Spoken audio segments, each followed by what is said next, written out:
Welcome to Yarl infos Tamil channel.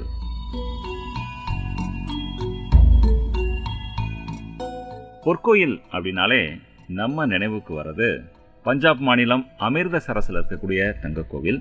நம்ம வேலூரில் இருக்கக்கூடிய தங்கக்கோவில் மாதிரி நம்ம மாநிலத்துக்கு பக்கத்திலேயே கர்நாடகாவில் ஒரு பொற்கோயில் இருக்குது.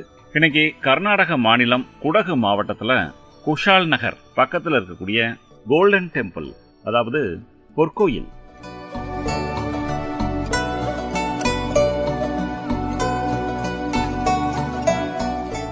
இப்போ நம்ம இந்த கோயிலின் நுழைவாயில நிற்கிறோம். இந்த கோயில் எங்க இருக்கு அப்படின்னா, கர்நாடக மாநிலம் மைசூர்ல இருந்து 80 கிலோமீட்டர் தொலைவுல கூர்கு போற வழியில பைலாகுப்பே அப்படின்ற இடத்துல இந்த கோயில் அமைஞ்சிருக்குது.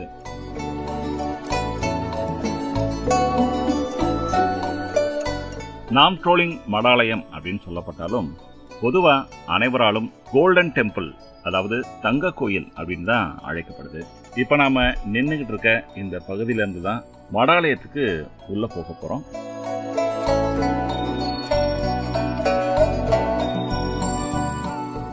நுழைவாயிலிருந்து நுழைஞ்ச உடனேயே இடது பக்கமும் அதன் நேர்பகுதியிலையும் புத்த துறவிகள் குடியிருப்பு வளாகம் இருக்குது.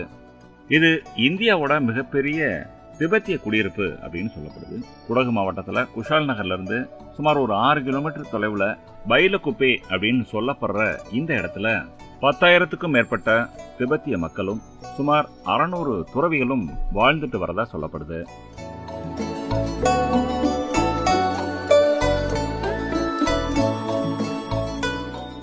இந்த நாம் ட்ரோலிங் மடாலயத்தின் இந்த நுழைவாயில பௌத்தத்தோட சின்னங்களை சித்தரிக்கிற சக்கரத்தோட கூடிய கவர்ச்சிகரமான 4 மாடி கோபுரம் இருக்குது. இந்த பைலாகுப்பே அப்படின்றது இந்தியாவிலேயே தர்மசாலாவுக்கு அடுத்தபடியா 2வது பெரிய திபெத்திய குடியேற்ற இடமா இருக்குது.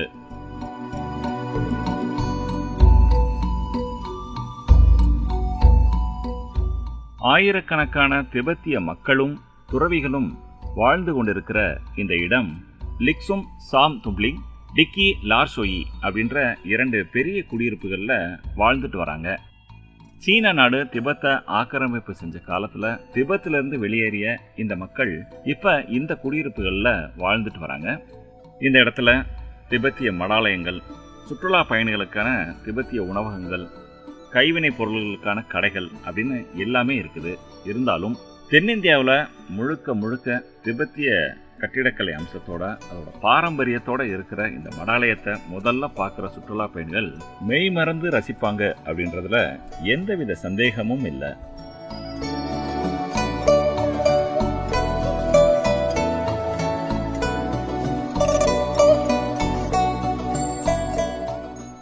மடாலய வளாகத்துக்குள்ள நுழையும் போது எதிரே தெரியக்கூடிய அந்த கோபுரமானது ரொம்பவே அற்புதமா இருக்குது.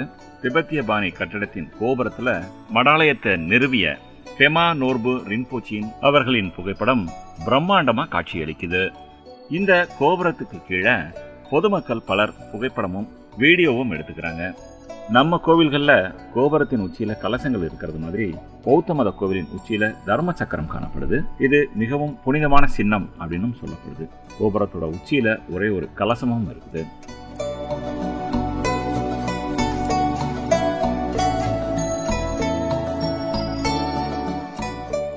இந்த கோவிலோட கோபுரம் தங்க நிறத்துல 3 அடுக்குகள் கொண்டதா அமைஞ்சிருக்குது. சின்ன புத்தர் சிலைகள், புத்த மதத்தின் மத சின்னங்கள் தங்க நிறத்துல இந்த பிரம்மாண்டமான கோபுரத்துல அமைக்கப்பட்டிருக்குது. கோபுரத்தோட உச்சியையும் கீழே இருக்கிற பாகங்களையும் இணைச்சு பல வண்ண துணிகளால 4 தோரண கொடிகள் இருக்குது. இது வெறும் அலங்கார கொடிகள் கிடையாது, வழிபாட்டில் பயன்படுத்தப்படுற அர்த்தமுள்ள கொடிகளா சொல்லப்படுது. திபெத்திய பாணியின் கட்டிடக்கலைக்கு இது சான்றாகவும் இருக்குது.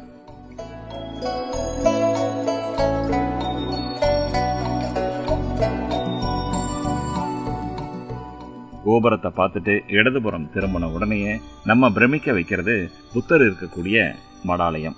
அதுக்கு போற வழியில பிரம்மாண்டமான மணி ஒன்று இருக்குது. இந்த மாதிரி பிரம்மாண்ட மணிகளை சீன திரைப்படங்களை நாம பார்த்து ரசிச்சிருப்போம். இந்த மணி முன்னாடி பொதுமக்கள் போட்டோக்களும் வீடியோக்களும் எடுத்துக்கிறாங்க. இந்த பிரம்மாண்ட மணியை பார்த்து ரசிச்சதுக்கு அப்புறமா புத்த மடாலயத்துக்கு செல்லும் வழியில இடதுபுறமா சுமார் 100கணக்கான தீபங்கள் ஏற்றி வைக்கப்பட்டு அழகா காட்சியளிக்குது.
இதை கடந்து வந்ததும் புத்த துறவிகள் பூஜை செய்யக்கூடிய அறை ஒன்று இருக்குது.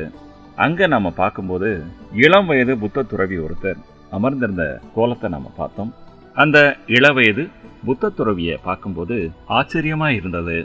அடுத்ததா பிரம்மாண்டமா இருக்கக்கூடிய புத்த மடாலயத்துக்கு நாம பயணமானோம்.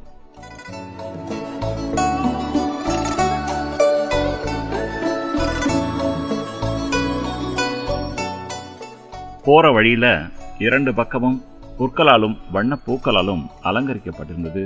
மனதை மகிழ்ச்சியோட செய்தது.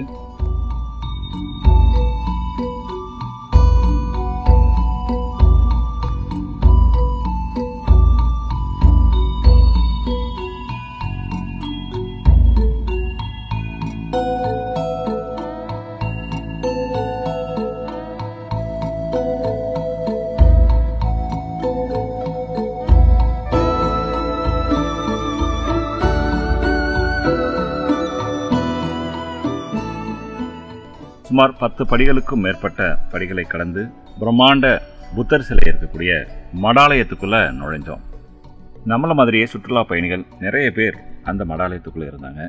நுழைவு வாயிலில் இருந்த மிக பிரம்மாண்டமான கதவுகள் திபெத்திய பாணிய கட்டிடக்கலைக்கு எடுத்துக்காட்டாக இருந்தது. திபெத்திலிருந்து இந்தியா வந்து மைசூர் பக்கத்தில் குடியேறிய திபெத் நாட்டவர்கள் தங்களுடைய நாட்டு பாணியில தாங்கள் வசிக்கிற இடத்துல ஒரு கோவில் கட்ட வேண்டும் அப்படின்ற ஒரு ஆர்வத்தோட கட்டிய பௌத்த மத கோவில் தான் இந்த தங்க கோவில்.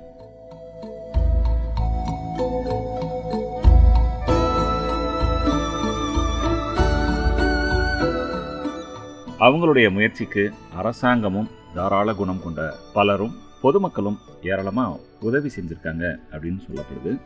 புத்த மத கொள்கையின்படி புத்தரோட ஆத்மா என்னைக்குமே அழியறதில்லை அப்படின்னும் மக்களோட துயரத்தை போக்குறதுக்கு மறுபடியும் அவதாரம் செய்கிறார் அப்படின்னும் பௌத்த மத மக்கள் நம்புறாங்க.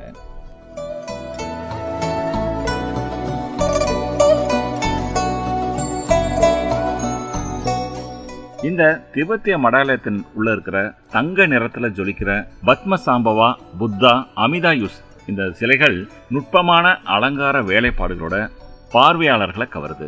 பூஜை முரசு, பூஜை சக்கரம், கதவுகள் எல்லாமே நேர்த்தியான கைவினைக்கலை வேலைப்பாடுகளை கொண்டிருக்குது. கோயிலோட சுவர்களில் திபெத்திய தங்கா ஓவிய பாணியில் வரையப்பட்டிருக்கிற புத்தரோட வாழ்க்கை குறிப்புகள், வஜ்ராயன பௌத்த மரபு சார்ந்த கடவுள் ஓவியங்கள்லாம் காணப்படுது.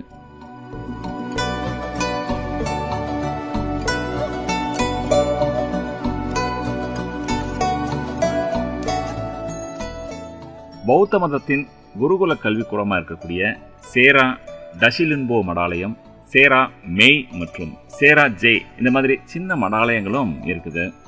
இந்த பிரம்மாண்டமான மடாலயத்தில் 3 சிலைகள் இருக்குது. நடுவில் புத்தரும், புத்தரோட இடதுபுறம் குரு ரின்போச்சே அப்படின்னு சொல்லப்படுற குரு பத்மசாம்பவா சிலை. இந்த பத்மசாம்பவா 8ஆம் நூற்றாண்டில் வாழ்ந்த இந்திய பௌத்த குரு அப்படின்னு சொல்லப்படுது. புத்த மதத்தின் நீங்மாவின் கூற்றுப்படி புத்தர் இறந்ததுக்கு அப்புறமா 12 வருடங்களுக்கு பின்னாடி இந்த குரு பத்மசாம்பவா பிறந்தார்னு சொல்லப்படுது. இவரை குரு ரின்போச்சே அப்படின்னு அழைக்கிறாங்க. இந்த குரு ரின்போச்சே திபெத்திய மக்களால் 2ஆம் புத்தர் அப்படின்னு சொல்லப்படுறாரு. அதே மாதிரி புத்தரோட வலதுபுறம் இருக்கக்கூடியவர் புத்தர் அமிதாயுஸ்.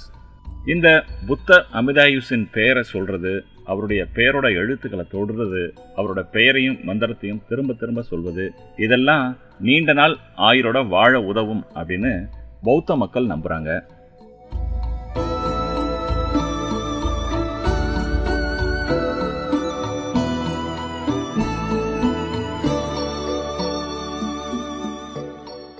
புத்தரோட இடது பக்கம் இருக்கிற குரு ரின்போச்சே, வலது பக்கம் இருக்கிற புத்தர் அமிதாயுஸ், இவங்களுடைய சிற்பங்கள் தரையிலிருந்து 58 அடி உயரம் கொண்டது. இந்த 3 சிலைகளும் செம்பு மற்றும் தங்கமுலா மூலமா உருவாக்கப்பட்டிருக்குது. பௌத்த மதத்தின்படி இந்த சிற்பங்களை பார்க்கிறது, வணங்குறது, சுத்தி வர்றது, பிரசாதம் வழங்குறது, இதெல்லாம் நம்பிக்கை, அமைதி, அறிவு, இரக்கம், நல்லெண்ணம் இது எல்லாத்தையும் தூண்டுவதா சொல்லப்படுது. இந்த தங்க கோவிலுக்கு அதனுடைய கலை அழகுக்காக மட்டும் ரசித்துட்டு போற சுற்றுலா பயணிகள் தான் அதிகமாக வராங்க. மடாலயத்தில் நடக்கிற பலவித புத்த மத சடங்குகளை பார்க்கும்போது பல சடங்குகள் இந்து மதத்தோட வழிபாட்டு முறை மாதிரியே அமைஞ்சிருக்குது. இந்த பிரம்மாண்டமான புத்தர் மடாலயத்தில் 2 பக்கமும் புத்தரோட வாழ்க்கை சம்பவங்களை விளக்குற சித்திரங்கள் இருக்குது. புத்த மடாலயத்தில் இருக்கக்கூடிய புத்தர் மற்றும் அவருடைய சீடர்கள் மேனிகளில் ஸ்வஸ்திக் சின்னம் பல இடங்களில் காணப்படுது. இந்த சிற்பங்களின் பீடங்கள் மேல சிங்கம், யானை, குதிரை, மயில், மனித தலையோடும் பறவையின் உடலோடும் காணப்படுற ஒரு பறவை சிற்பங்கள் புடைப்பு சிற்பங்களாக காணப்படுது. இது ஒரு நல்ல சின்னங்களாக கருதப்படுது. மடாலயத்தின் 2 பக்க சுவர்களையும் புத்தரோட வாழ்க்கையில் நடந்த சம்பவங்களை விளக்குற விதமா ஏராளமான ஓவியங்கள் இருக்குது.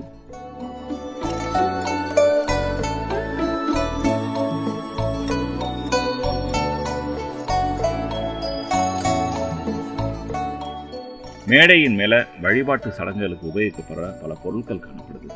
மேடைக்கு எதிரே வரிசையா பெஞ்சுகள் போடப்பட்டிருக்குது. அதையொட்டி தரையில மரப்பலகைகள் இருக்குது. அந்த பெஞ்சின் மேல பிரார்த்தனையின் போது படிக்கிற புனித நூல்கள் பட்டு துணியினால போர்த்தப்பட்டு வச்சிருக்காங்க. இந்த புனித நூல்கள்ல திபெத்தியர் வழிபடுற புத்த மத பிரிவை சேர்ந்த மந்திரங்கள் திபெத்திய மொழியில எழுதப்பட்டிருக்குது. இவர்களோட வழிபாட்டு சமயத்துல மணிகள் ஒலிக்குது, சங்குகள் ஊதப்படுது. வழிபாட்டை நடத்துகிற லாமாக்களோட கையில் சின்ன மணிகளும் காணப்படுது. இந்த மணிகள் அடித்தா வழிபாடு நடக்கிற இடத்துல தீய சக்திகள் அணுகாது அப்படின்னு கருதப்படுது. அதே மாதிரி தான் சங்கின் ஒலியும்.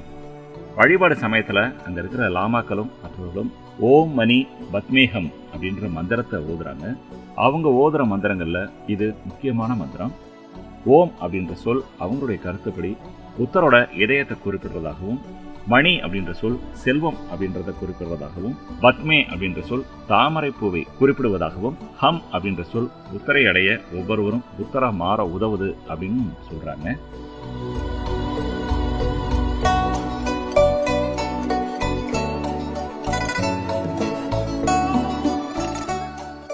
இந்த மடாலயத்தில் பிரார்த்தனை செய்ய வர ஒவ்வொருத்தரும் புத்தரோடு நெருக்கமாக முடியும், இல்லைன்னா அவங்களே புத்தரா மாற முடியும் அப்படின்னு வழிபாட்டை தலைமையேற்று நடத்துகிற லாமக்கள் நம்மகிட்ட சொன்னாங்க.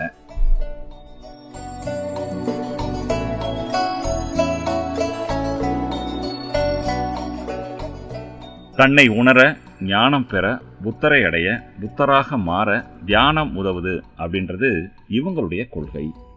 இதில் இன்னொரு விசேஷம் என்னன்னா, அவங்க கண்களை மூடிக்கிட்டு தியானம் செய்கிறது கிடையாது. கண்களை திறந்து வச்சுக்கிட்டு தான் தியானம் செய்கிறாங்க. கண்களை திறந்துக்கிட்டு தியானம் செய்யும்போது சுற்றிலும் இருக்கிற காட்சிகளால் ஏற்படுற சலனங்களால் மனம் அலைபாயாமல் இருக்க உடலும் மனமும் ஒன்றுபட்டு தியானம் செய்ய மண்டலா அப்படின்ற ஓவியத்தை பயன்படுத்துகிறாங்க.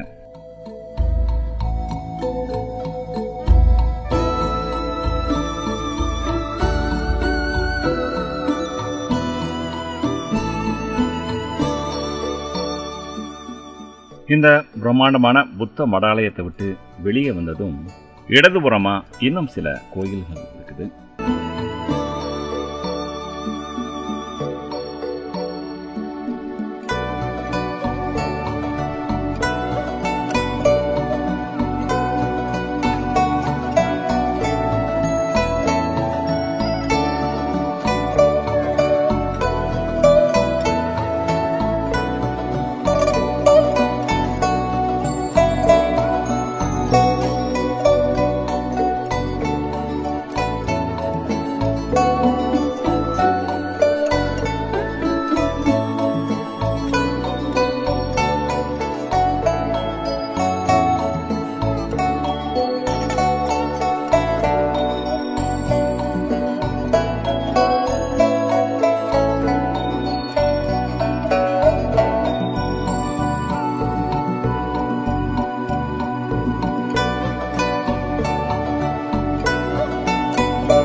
இந்த பொற்கோயிலுக்கு போறதுக்கு முன்னாடி நாம தெரிஞ்சு கொள்ளக்கூடிய விஷயங்கள் சில இருக்குது. இந்த மடாலயத்துல பிரார்த்தனை நடைமுறைகள் மதியம் 1 மணிக்கு தொடங்கும். இந்த மடாலயத்துல கேமரா மற்றும் வீடியோக்களுக்கு அனுமதி இருக்குது. இது இலவசமும் கூட. இது தவிர இந்த மடாலயத்தை சுற்றி பார்க்கறதுக்கு கட்டணம் எதுவும் வசூலிக்கப்படலை. அனுமதி முற்றிலும் இலவசம். 2 சக்கரம் மற்றும் 4 சக்கர வாகனங்களுக்கு பார்க்கிங் கட்டணம் உண்டு. இதை நாம ஞாபகத்தில் வச்சுக்கணும். நாம்ட்ரோலிங் மடாலயத்துக்குள்ள காலணிகள் அனுமதி கிடையாது.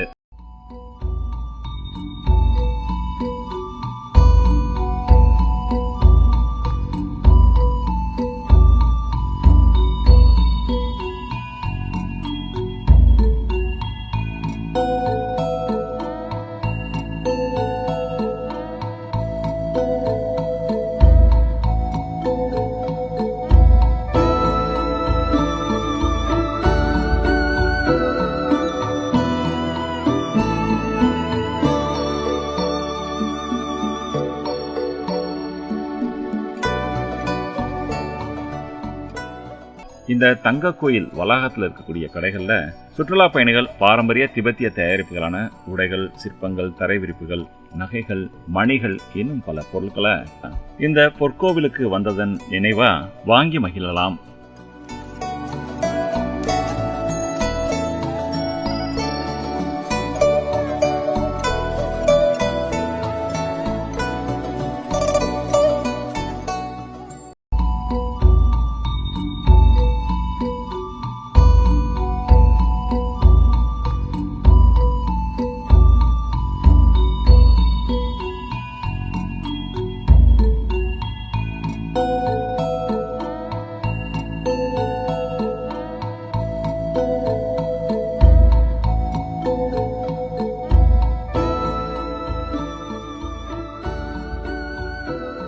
கர்நாடக மாநிலம் குடகு மாவட்டத்தில் குஷால் நகர் பக்கத்தில் இருக்கக்கூடிய பைலாகுப்பை இந்த கிராமத்தில் இருக்கும் இந்த நாம்ட்ராலிங் கோயில் என்று சொல்லப்படும் தங்க கோயில் காலை 9 மணி முதல் மாலை 6 மணி வரை திறந்திருக்கும். இந்த திபெத்திய மடாலயத்திற்கு எந்தவித நுழைவு கட்டணமும் கிடையாது. வாய்ப்பிருந்தால் அனைவரும் கண்டு ரசிக்கப்படக்கூடிய ஒரு இடம் இந்த நாம்ட்ரோலிங் கோயில் என்று சொல்லப்படும் தங்க கோயில். நன்றி.